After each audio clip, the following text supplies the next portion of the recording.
نظام الدین اولیاء رحمت اللہ تعالیٰ علیہ کا مقابلہ بادشاہ سے ہوا.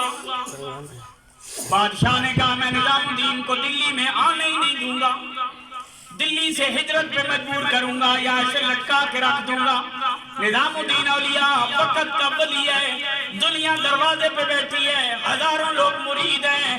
یہ نہیں کہا کہ میں پیر ہوں تو اب کیا کروں، اٹھے سیدھے ماں کی قبر پہ چلے گئے اور ماں کی قبر کی پائنتی کی طرف بیٹھ کے فاتحہ خوانی کرنے کے بعد اماں تیرا بیٹا مشکل میں آ گیا ہے، جب تو زندہ ہوتی تھی ہاتھ اٹھا دیتی تھی، آج قبر سے اپنا فیض جاری کرنا، مقابلہ بادشاہ سے آ گیا ہے، مہربانی کر نظام الدین کے لیے کوئی وسیلہ بنا دے. نظام الدین یہ دعا ماں کی قبر پہ کرنے کے بعد گھر میں واپس پلٹے.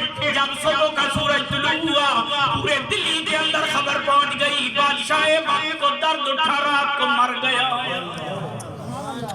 یہ نہیں کہ ماں باپ مر جائیں تو فیض ختم ہو جاتا ہے، اولاد کے لیے ماں باپ کا فیض ساری زندگی جاری رہتا ہے. جس سے مشکل پڑے. میں نے ایک بہت بڑے بزرگ کی محفل میں بیٹھ کے میں نے ان سے ویسے رائے لی، میں اپنی ذاتی بات کرتا ہوں، میں نے ان سے رائے لی. میں نے کہا بہت زیادہ مشکل بنے تو کیا کرنا چاہیے. ان کا مومن کا کام ہے اللہ پہ تقیہ کرے، رب پہ بھروسہ کرے. تھوڑی دیر کے بعد توقف کرنے کے بعد جو انہوں نے جملہ بولا مسئلہ حل کر دیا.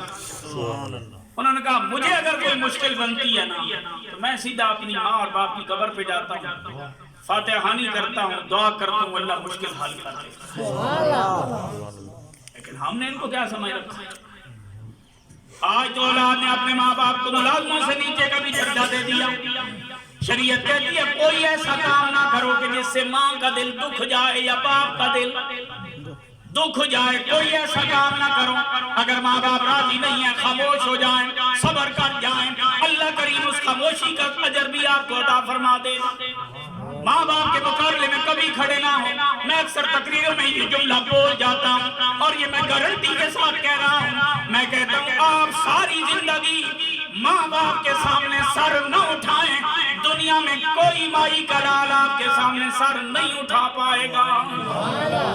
اللہ کریم آپ کو اتنی قوت عطا فرما دے گا.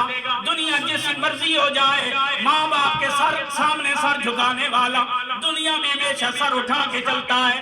اور جو بندہ ماں باپ کے متھے لگ جاتا ہے دنیا اسے رون کے رکھ دیتی ہے. لہذا اگر کوئی بندہ اپنا عروج چاہتا ہے وہ یہ نہ دیکھے ماں باپ ان پڑھ ہیں، ماں باپ گناہگار ہیں، ماں باپ کمزور ہیں. اسے چاہیے اپنے ماں باپ کی خدمت میں لگ جائے، ماں باپ کے ساتھ بھلائی کرے، ماں باپ کے ساتھ محنت کرے، ماں باپ کے ساتھ پیار محبت کا رشتہ قائم کرے. میرے کریم نے فرمایا جو بندہ ماں باپ کی زیارت کرے گا مقبول حج کا ثواب. یا رسول اللہ نظر ڈالنے پہ ٹائم کتنا لگتا ہے؟ ایک نظر ڈالی پلٹ دی، دوسری نظر ڈالی پلٹ دی، تیسری نظر ڈالی پلٹ دی. دل میں 100 مرتبہ ماں باپ کے چہرے پہ نظر جا سکتی ہے. میرے کریم نے فرمایا اگر 100 نظر ڈالے گی تب بھی اللہ غفور الرحیم ہے، وہ 100 حج کا ثواب عطا فرما دے.